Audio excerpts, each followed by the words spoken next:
Series के हवाले से टिकट्स का ऐलान जो है वो उन्होंने कर दिया है। इसके साथ साथ बांग्लादेश और श्रीलंका की T20 सीरीज भी 1-1 से बराबर हो गई है और अब कोई टीम भारत नहीं जाएगी। इस हवाले से क्या अपडेट्स हैं ये भी इस प्रोग्राम में जिक्र करेंगे। और पाकिस्तान हॉकी फेडरेशन में तब्दीली की हवा निकल पड़ी है। चेल्सी ने फाइनल एक तरफा बना दिया है और इसके साथ साथ विंबलडन यानी सिनर की कामयाबी के साथ खत्म हो गया है। इन तमाम मौज़ूआत पर बात करने के लिए मेरे साथ स्टूडियो में मौजूद हैं जाहिद मकसूद साहब, यूसुफ अंजुम और कराची से हमारा साथ दे रहे हैं सलीम खालिक साहब भी। आप तीनों को वेलकम कहूंगी और उम्मीद करती हूँ आप लोग खैरियत से होंगे।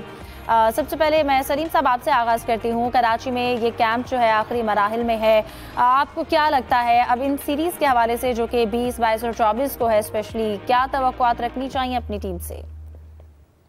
तवक्कुआत जी बुलंद है क्योंकि बांग्लादेश के साथ मुकाबला है, लेकिन होता यही है कि जब हमारे खिलाफ मैच होने वाले होते हैं तो टीमें फॉर्म में आ जाती है अचानक। बांग्लादेश की टीम इतने हारे जा रही थी मैचेस और लेकिन अब देखें कल उससे हरा दिया, श्रीलंका को अच्छा परफॉर्म किया और लग रहा है कि दोबारा से टीम फॉर्म में वापस आ रही है। 100 से कम रन पे उन्होंने आउट भी किया, बैटिंग भी बेहतर की। वैसे भी T20 क्रिकेट में तो किसी को उतरने वाला समझना नहीं चाहिए। हम तो अमेरिका से भी हार चुके हैं तो हम लोगों को तो बहुत सोच समझ के दावे करने चाहिए। और वैसे हमारा जो स्क्वाड है नौजवान खिलाड़ियों पर मुश्तमिल है, ये एक पीसीबी अच्छा कर रहा है कि नए प्लेयर्स को मौके दे रहा है। खासतौर पर जो ऐसी सीरीज है उनमें इन्हीं यंगस्टर्स को भी मौका देना चाहिए। अच्छी तैयारियों का यहाँ मौका मिला कराची में, प्लेयर्स ने फाइनली उनकी अपनी जो सलाहियतें हैं और जो खामियां भी नजर आई, कोच भी उन पे काम कर रहे थे। तो होपफुली जो कुछ दिन प्रैक्टिस की उससे पहले भी एक कैंप लगा होता उससे फायदा हुआ होगा और आई होप हमारी टीम अच्छा खेलेगी बांग्लादेश जाकर तीनों T20 मैचेस में। इससे पहले भी जो बांग्लादेश के होम सीरीज हुई थी आउट क्लास किया था हम लोगों ने उनको, तो होपफुली वही नतीजे एक बार फिर सामने आएंगे इंशाल्लाह। बिल्कुल जाहिद साहब आपकी जानिब आना चाहूँगी।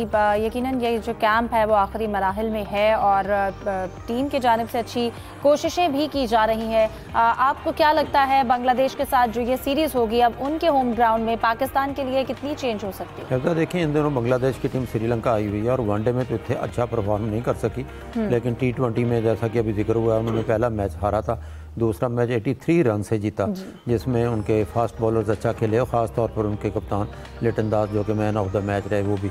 इससे मेरा ख्याल है बांग्लादेश की टीम का थोड़ा सा मोराल अप होगा फिर, क्योंकि ग्राउंड बांग्लादेश का है। पाकिस्तान की टीम की बज़ाहिर जो है वो फास्ट बॉलिंग इतनी मजबूत दिखाई नहीं देती क्योंकि नए खिलाड़ियों को चांस दिया गया। सलमान मिर्ज़ा, अहमद दानियाल, अब्बास आफरीदी तरह तजर्बाकार उसमें शामिल है, लेकिन बैटिंग लाइन अच्छी है पाकिस्तान की। तो एक दिलचस्प मैच यकीनी तौर पर होंगे और जैसा आपने इंट्रो में भी कहा कि उन्होंने आज बांग्लादेश ने टिकटों का भी ऐलान कर दिया जो वहाँ फ़रोख्त होंगी और यकीनी तौर पर क्योंकि ढाका में तीनों मैचेज़ हैं तो काफ़ी लोग उस मैच को देखने के लिए भी आएंगे। और कराची में क्योंकि नई इंतज़ामिया थी, माइक हसन की गैर मुल्की तकरीबन 5 कोचेज़ हैं, बाकी मुल्की कोचेज़ हैं और वहाँ उन्होंने पूरी कोशिश की है कि नए अंदाज में, जैसा कि उनका ये भी कहना होता है कि जारहाना क्रिकेट हम खेलना चाहते हैं ताकि उसका नतीजा निकल सके। तो लेकिन कम मैं समझता हूँ वेस्ट इंडीज़ जान से पहले एक ट्रायल बेस पे पाकिस्तानी टीम का ज़रा अंदाज़ा भी हो जाएगा कि बांग्लादेश की पिचेस पर कैसा खेलते हैं। फिर इसके बाद T20 अमेरिका में है वेस्ट इंडीज़ के साथ और वहाँ पर किस खेल का मुजाहरा किया जाता है। बिल्कुल यूसुफ, जैसा कि जाहिद साहब ने भी जिक्र किया बांग्लादेश ने टिकट्स का भी ऐलान कर दिया है और अभी वो श्रीलंका के साथ मैचेस खेल रही हैं। आपको क्या लगता है इस सीरीज़ का फ़ायदा वो पाकिस्तान के साथ जो मैचेस हैं एक तरह से प्रैक्टिस हो रही है लेकिन अपने होम ग्राउंड में, क्योंकि अभी वो श्रीलंका में खेल रहे हैं, तो ये चेंज आएगा उनकी प्रैक्टिस में कितना फ़र्क पड़ेगा, कितनी बेहतर होगी? देखें दोनों टीमों के दरमियान, श्रीलंका और बांग्लादेश के दरमियान टेस्ट मैचेस भी हुए जिसमें श्रीलंका ने कामयाबी हासिल की, ओडीआई सीरीज़ भी श्रीलंका ने कामयाबी हासिल की। अब T20 मैचेस की सीरीज़ 1-1 से बराबर हुई है। यकीनी तौर पर क्योंकि वो इंटरनेशनल मैचेस खेल रहे हैं तो उनको फ़ायदा इस चीज़ का यकीनी तौर पर होगा, लेकिन पाकिस्तान के पास चूँकि यंगस्टर हैं उनमें एक जज्बा है कि अच्छा परफॉर्म करें। बांग्लादेश की कंडीशन और कराची की कंडीशन आमतौर पर मिलती जुलती हैं और वहाँ पर चूँकि स्पिन पिचेस ज़्यादा होंगी तो मेरे ख्याल में पाकिस्तान टीम को उस हवाले से यकीनी तौर पर माइक हैसन ने ट्रेनिंग भी करवाई होगी। अब चूँकि परसों पाकिस्तान टीम ने ट्रैवल करना, जिसके लिए जो सीरीज़ थी उससे पहले चंद रोज़ पहले एक मुश्किल लग रहा था कि जो मीडिया राइट्स थे उनकी भी फ़रोख्त नहीं हुई थी और उसके लिए जो एक फिगर रखी गई थी बांग्लादेश क्रिकेट बोर्ड की जानिब से उस तक किसी ने रसाई हासिल नहीं की, निस्फ तक भी किसी ने उसको बिड नहीं किया था और उसके बाद फिर ओपन किसी से कह कुहाकर ये इनके तल्लुक भी बुनियाद पर ये मीडिया राइट फ़रोख्त हुए हैं और शुक्र है कि आज जो उसकी जो टिकटों की फ़रोख्त थी उसका भी आगाज़ हो चुका है। तो अब इंतज़ामात के हवाले से तो ये सीरीज़ मुकम्मल हो चुकी है। अब देखना ये है कि पाकिस्तान की टीम वहाँ जाकर किस किस्म की परफॉर्मेंस देती है, क्योंकि यंगस्टर हैं, PSL में अच्छा परफॉर्म कर चुके हैं और इनमें एक तड़प है कि अपनी पाकिस्तान टीम के लिए कुछ अच्छा करें, अपनी जो जगह उसको पक्की करें, क्योंकि सीनियर के जाने के बाद अब यंगस्टर के पर सारा फोकस किया गया, क्योंकि आगे जो हमारी सीरीज़ होंगी उसमें ज़्यादातर T20 हैं। तो मेरे ख्याल में एक अच्छी सीरीज़ हमें देखने को मिल सकती है। यकीनी तौर पर एज हासिल होगा बांग्लादेश की टीम को होम क्राउड का, होम ग्राउंड का, लेकिन पाकिस्तान की टीम में भी इतना दमखम है कि वो उनको हरा सकती है वहाँ पर। बिल्कुल सलीम साहब, आपकी जानिब आना चाहूँगी। यकीनन पाकिस्तान की अभी ऑलरेडी बांग्लादेश के साथ सीरीज़ हुई और हमने उसमें परफॉर्मेंस देखी। उम्मीद करते हैं कि जब बांग्लादेश में जाएंगे और वहाँ पर जो पिचेस की कंडीशन होगी उसमें ज़रा अच्छे से मज़ीद परफॉर्म कर सकें और सीरीज़ के अच्छे नताइज हमारे सामने आए। लेकिन इसके साथ साथ अभी हमें स्क्वाड का बड़ा इंतज़ार है। पहले T20 टीम के ऐलान का इंतज़ार था, अब अगर बात की जाए वनडे स्क्वाड का भी, तो अब तक भी वो अनाउंस नहीं हो सका। आपको क्या लगता है सिलेक्शन में कुछ मराहिल हैं जिनको तय करने में मुश्किलात पेश आ रही हैं? नहीं, टीम बनी हुई है और मेरी इत्तला के मुताबिक चेयरमैन PCB ने उसकी मंजूरी भी दे दी है। इंतजार सिर्फ इस चीज का है कि वेस्ट इंडियन क्रिकेट बोर्ड के साथ PCB की बातचीत जारी है कि जो वनडे मैचेस हैं उनको T20 में तब्दील कर दिया जाए। गोके शेड्यूल का ऐलान कर दिया, टिकट्स की फरोख्त भी शुरू हो गई, लेकिन अब भी PCB इस हवाले से कोशिश कर रहा है कि किसी तरह वो वनडे को T20 में कर दिया जाए। अगर वो T20 में तब्दील होगा फिर वनडे पार्टी जरूरत पड़ेगी ऐलान करने की, इसी को कंटिन्यू कर दिया जाएगा। लेकिन अभी तक कोई ऐसा डिसीजन उधर से कोई जवाब आया नहीं है। जैसे ही जवाब आएगा तो उसके बाद अगर उन्होंने ना कहा तो फिर वनडे स्क्वाड का ऐलान कर दिया जाएगा।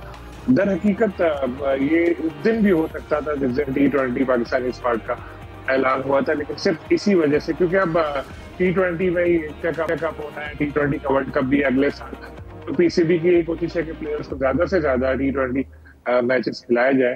तो इसलिए जो है, और लेकिन वनडे में इंटरेस्ट इस वजह से लोगों का ज्यादा है कि लोग देखना चाहते हैं कि जी क्या मोहम्मद रिजवान की कैप्टनसी बरकरार रहेगी वनडे में, क्या बाबर आजम का कमबैक होगा, इसलिए लोगों का ज्यादा इंटरेस्ट है। क्योंकि पिछले दिनों कुछ बातें इस तरह आई थी कि सलमान अली आगा को शायद तीनों तरफ की क्रिकेट का कप्तान बना दिया जाए, क्योंकि PCB ने अब तक कोई ऐसी बात नहीं की।